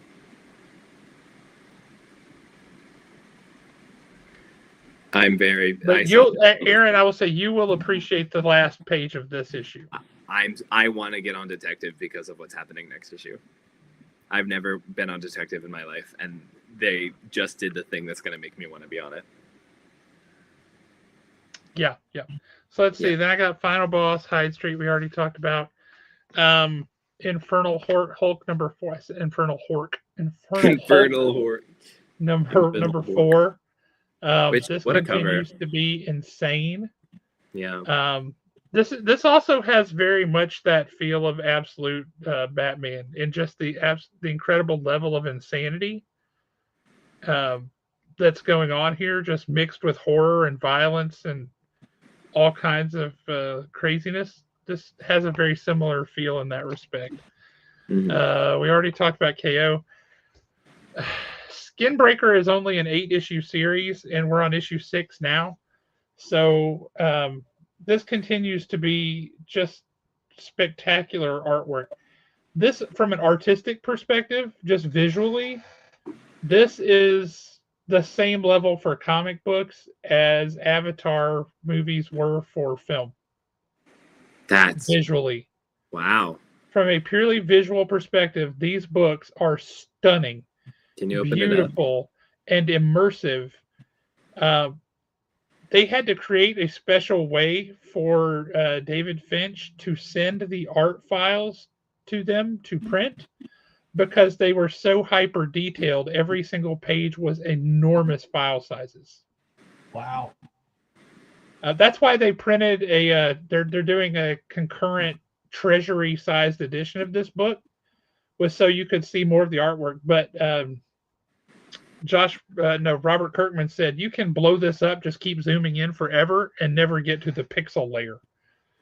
He said this is so deep, and it comes through in this art. It's spectacular. It's so detailed. It's so beautiful. Just stunningly good. This art. It's phenomenal. The story is nothing radically shocking or surprising. Nothing that makes me go, wow, I've never read a story with that flavor before. Because I think we all have. It's a well executed story, but the artwork really, really sells it. I mean, here's a monster,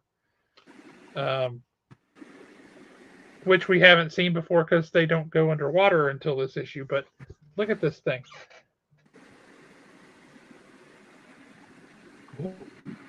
Oh my god.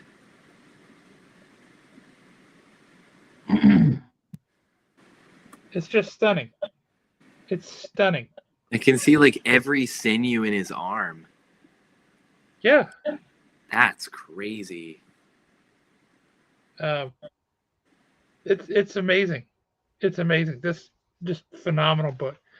I cannot in good conscience tell anybody that they need to pick up any Ultimate Line book right now. Now is not a good time to start it. But there's no but. Luke Cage. The Ultimate line is coming to an end. If this was why would you pick this up knowing that it ends in 3 issues? That's it. It's over. The thing isn't beautiful because it lasts. Yeah, but it's not a good time to start it. You can wait until the trades come out, right? Oh yeah, that's fair. There are other ways to read it. This is just not a good way to read it. Ultimate Ghost Rider. They're about to introduce Ultimate Dare. They just introduced Ultimate Daredevil. Why? Because he's in space and it's funny. Like you do. Like you do. That's it for me from books that we haven't already talked about. So fun stuff this week. I will say we do have, and this is just Marvel previews, mind you. Look at how thick that is. My God. This is enormous. Marvel previews is huge this month. And this is again a problem with I can't put out the sign-up sheet because all we got is Marvel previews and the extremely useful IDW previews. No DC, no Image, no Dynamite, no nothing else, no Dark Horse, just Marvel and IDW. So really not helpful. I will say I think you'll appreciate this, Aaron. This new upcoming Queen in Black story is Null meets Hela. And Hela, yeah. Yeah, I like that they're giving Hela something different.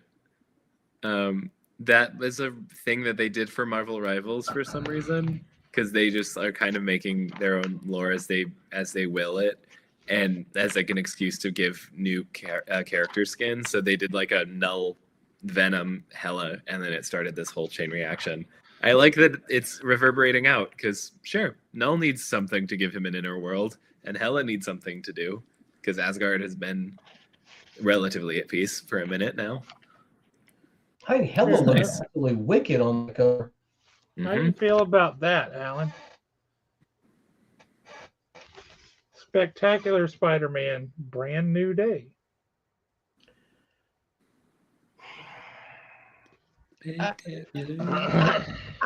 I honestly just don't know what to say about Spider-Man and X-Men anymore. It goes beyond logic and reasoning at this point. Yeah. Brian North is writing Doom Quest, a 5-issue limited series, which has a gorgeous Alex Ross cover, but the interior art.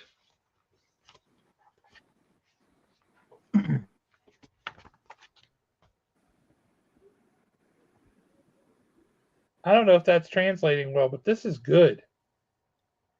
Yeah, the interior art is very, very good. Is it charcoal? This is some kind of a black and white render, specifically to make it look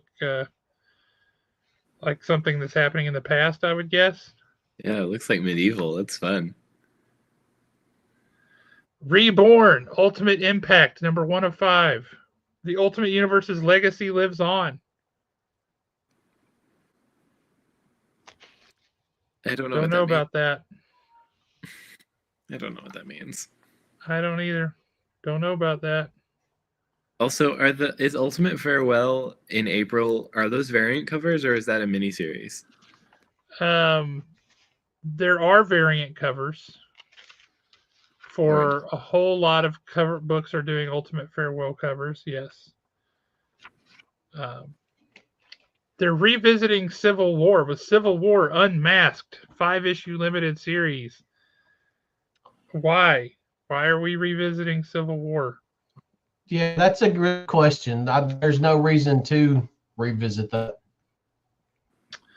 The FF number 11, the Simone Bianchi cover with Silver Surfer, that's a pretty sweet looking cover. That's a good looking cover. Ooh, yeah. I mean, the regular cover looks pretty awesome too. Don't get me wrong.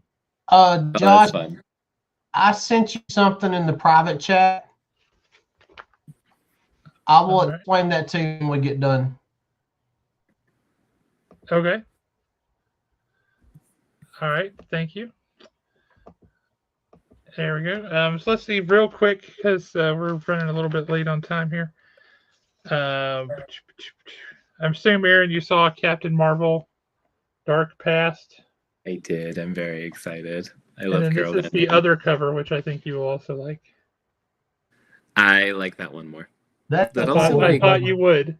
that one kind of puts her in her like old magazine stuff from the 70s when they were like, what job can a woman have in the first ever female-led superhero comic book we've ever made? Maybe she's a magazine editor for lady version of the Daily Bugle and she writes about fashion. Yeah, That's a that nice worked. thing. That's a nice thing to revisit in a modern lens. Sure. True. Spider-Man number 29 or 28, countdown to issue 1000. Their math is so dumb. What number is it? 28. Because they What's the keep renumbering things, but then they Yeah. also want to have their cake and eat it too.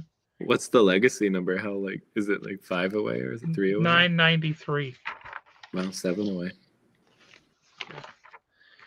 I don't know why I'm particularly excited for this, but I really am. I'm so excited. This is gonna be great. And there are Yeah, I so do wanna many see how covers. they And do what I it. learned from the last time was be prepared because people want all of those covers. You want all of them. Um, You want Spider-Man Noir and Power Girl, a duo that makes sense. that cover actually looks pretty good, though. They are Right. reprinting at long last the JLA Avengers in facsimile edition. I need that. They are finally reprinting JLA Avengers.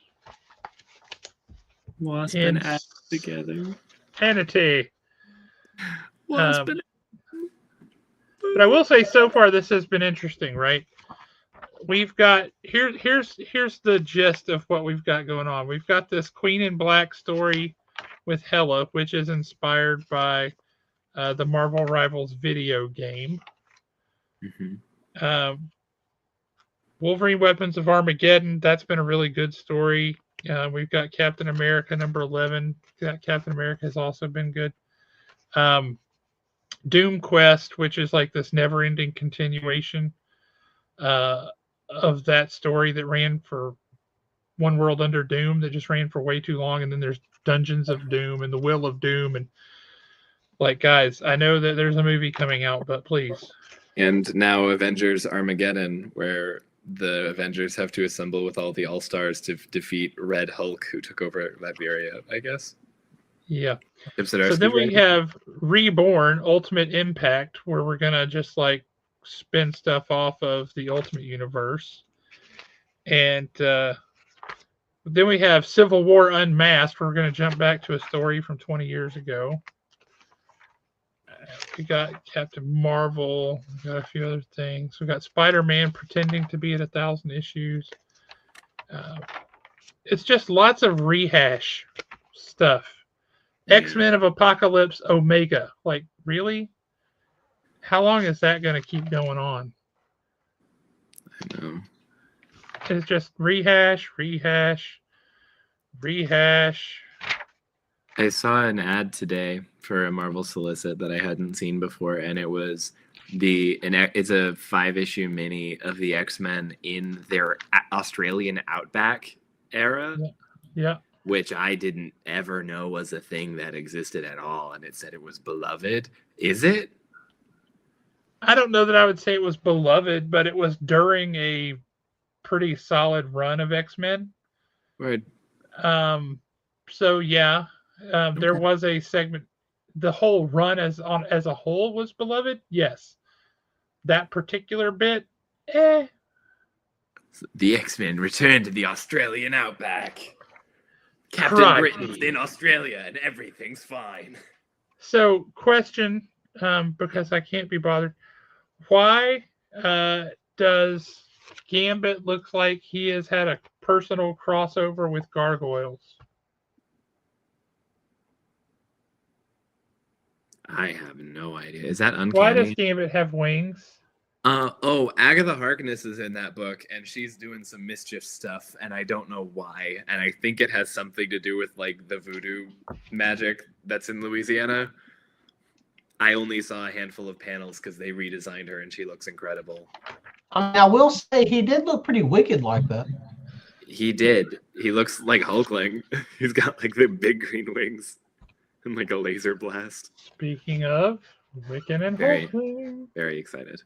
Very excited. Although I hate that it's a Marvel Voices one shot. That hurts my feelings. Well, this is just this one particular book.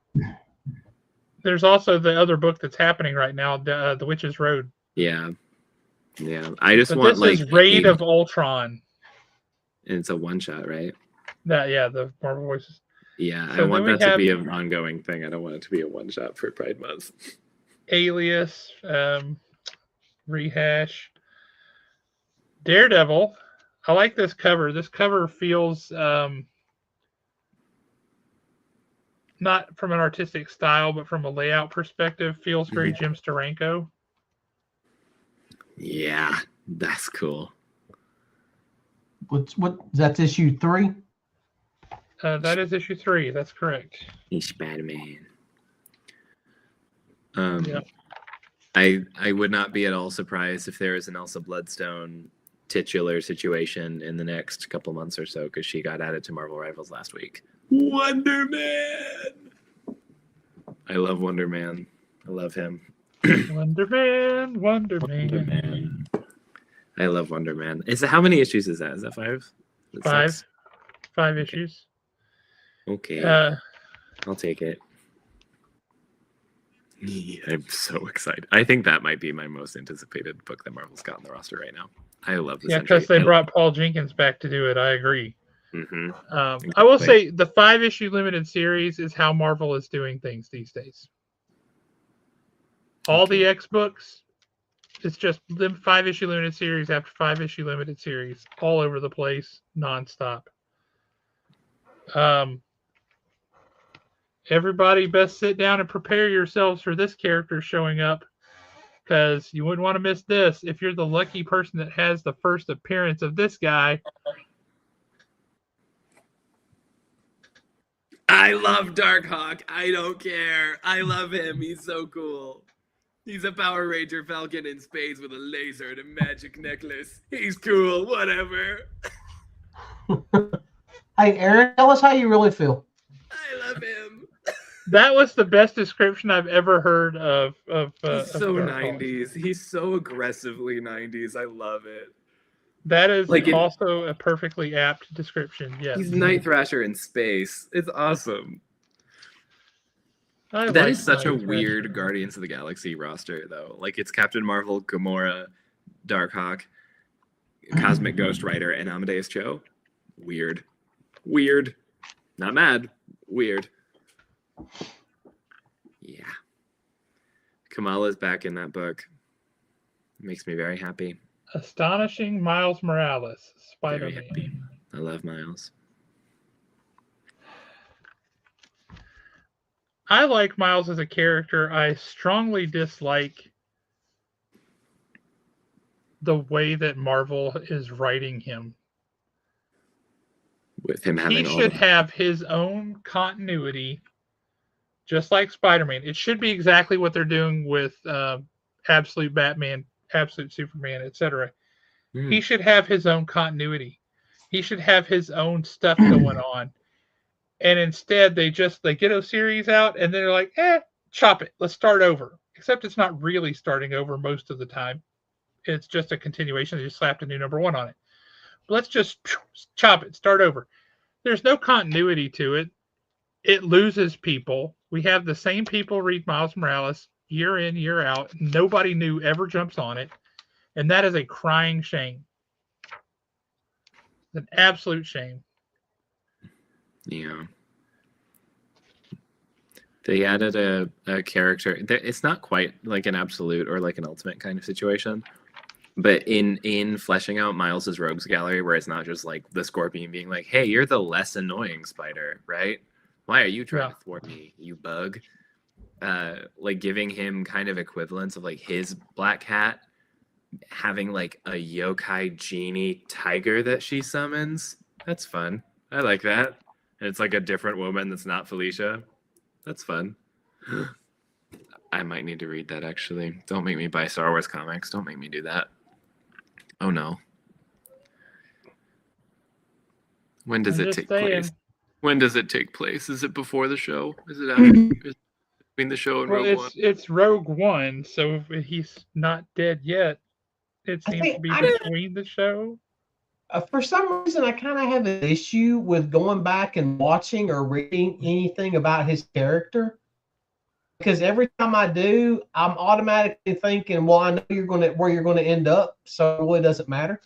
He saves the universe, Alan. He single-handedly saves the universe. No, I it love didn't. him. He's not a Skywalker. What does You that don't have need to to do be with a anything? Skywalker. Skywalker's not Vader. the only people saving the universe. Vader single-handedly saved the universe. He put the universe in danger. You don't get to say you saved it if you're the one who wrecked it. Vader is the one that scooped the Emperor up and yeeted him off the platform. Which And did Cassian nothing Andor because saved he had a hundreds of phylactery and people. he came back later. Vader saved the universe as best as he And- could. Why did he save the universe? Because Luke inspired him to. Well, how did Luke have the resources to do that? Because of the rebellion. Who has helped the rebellion get off the ground? Cassian Andor. Thank you. Butterfly effect. It's important. No, because Vader, the midi-chlorians and the blood would have called out each other sooner or later. Vader would have found out. Midi-chlorians. I'm with Aaron on this one. You and your midichlorians. But look at these Agents of S.H.I.E.L.D. covers. Those are fun. They are What am I gorgeous. looking at? They're just beautiful Agents of S.H.I.E.L.D. variant covers, and they're gorgeous. Is that third one supposed to be Psylocke? Who is that? It does not say. Word. It's on a null book, Oh, so anyone. which may or may not mean anything. She looks more like Polaris. She's green. She's not purple. Oh, I thought she was purple. Must be There's like. purple. She's sitting on a chair that's pink and purple, but her hair is green. Oh, word. Is Abigail Brandon still in space? Is she still around? Do we remember her? Oh, no idea. But yeah, this is a very, very thick book, and Marvel is putting out a whole lot of books that are like, hey, you remember that story that was back in the day when it wasn't bad? We're going to try and tell a story in that world again and see if you still like it. Yeah. Because everybody really, really, really wanted to know where Monica Rambeau was during Civil War. The first time. That has been a burning question for these 20 years. Mm-hmm. Yeah. I appreciate the Shulky background. What's the occasion? I don't know. I was just looking to see if they had because used to their backgrounds didn't look that good on here. Yeah, that's pretty good. Yeah, that looks a lot better. Let's see what the other, because I did have a couple. Did you just have that on your desktop? No, these are ones that I had loaded in for a while back. Okay. Ooh, hang That's on. cool. No, go back, Yeah. go back. Machine Man. Yeah, look at that. Mm-hmm. Yeah. And you know I'm going to have Stiltman on here because he's the greatest villain of all time. Clearly. Mm-hmm. The Stilt Man. And the one man that could take down any version of the Hulk. I really dislike his lack of a nose. I always did find that strange. And his big koi fish eyes. It's doing my chair. Yeah, that actually looks. They've definitely improved these. Yeah, that cover commander is pretty sharp, dude. Yeah, they've definitely improved it. I might break down and buy like a small green screen one day. I bet you could get a nice Mark Spears cover to go back there. Yeah, I bet I could. And I bet I could get a really cheap green screen from a particular brother. Yes, one of two brothers. I bet you could do that as well. I tell you what, that was the funniest thing I ever watched on YouTube. my Lord, that night where he was crawling out of that thing, doing his impression of Jim Carrey in Ace Ventura Pet Detective Part 2. Yeah, but what made it so bad was he literally fought and he worked for what seemed like 11 hours straight trying to get that thing set up. Yes, he did. And the only reason why I kept watching that night was to see if he would ever finally get it set completely up. That was fine. But the night that he had it set up and he was sitting there like he was Zordon's head, That's I so could not fun. quit laughing. It was quite funny. I agree. So before we let folks go, and thank you for sticking around through all of our insanity. Yes. What does everybody want to say to people before we let them go for the night? I didn't get to say this last week because I could not make it, but there was a huge DC solicit that went out about everything. Greg Rucka writing Batwoman, Yep. Jeff Lemire writing Firestorm, Yep. Maxwell Pierce writing Dead Man, Detective Comics relaunching with Batman not being the only detective. It's Batman, Green Arrow, and Black Canary as a trio. Love that. Absolute Green Arrow with Dinah being like the protagonist as an FBI beat cop hunting a spirit of vengeance serial killer assassin Green Arrow that might be a ghost, and his bow is made of machetes. Huge fan of everything happening there. DC's editorial team is crushing it. I have never wanted to read so many DC books at a time in my life, and I'm so in. Same. I agree. What about you, Alan? Any farewell notes for folks? If I can read 2 weeks worth of comics in one night, so can you. So true. Get up to your shop. We're 3 minutes away. 2 minutes away before I can truly drop a cuss word. So I guess I'm not going to drop it then. Are we on primetime rules? Oh, wait a minute. You're technically an hour ahead of us. Get up to the shop and buy your shit. You can read all these comic books in one night, just like I did. I bought them. I bought them last week. I was there last weekend, and I cleared out. He wasn't admonishing you. I'm just admonishing everybody. Oh, fair enough.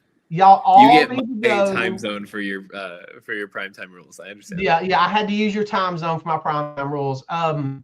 Every single one of y'all need to head to the shop this weekend and buy every single one of those Josh Williamson Superman comics you can and get caught up. It has been outstanding.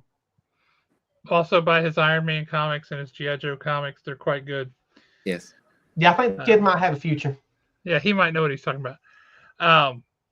As for me, get up to your shop. Hopefully, if you're local, that's Haven. Come out to Haven. Talk comics with us. Pick up some comics. Pick up some games. Pick up some RPGs. What have you. We'll have a great time. Put on your calendar. I will be making a special event on Facebook and such, but put on your calendar. April 2nd is Haven's 25th birthday, and that will launch our celebration as we go forward for the next couple of weeks after that. But we are going to have a special event at Haven that Thursday night. We're also going to have a special event at Haven that Saturday. Remember that Nomad's Road Dogs is going to be at Haven that Thursday night, and they will create their very own special Haven dog for the night. So if you have ideas on what you think should be on the Haven dog, get those to us post haste. Leave the comments. Swing by the store and tell us, because we do get a little bit of input there, and we will talk to them about how to go about making the perfect Haven dog, and we're excited for that. Anyway, thank you guys so much for watching. Whether you watch live, whether you're watching later, we sure appreciate it. Shout out to you, Big Nosh, as you get that laundry done, and we will catch you guys all next time. Looking forward to it. I always enjoy hanging out with you guys on a Thursday night because you're awesome. So thanks, everybody, and we will catch you next time.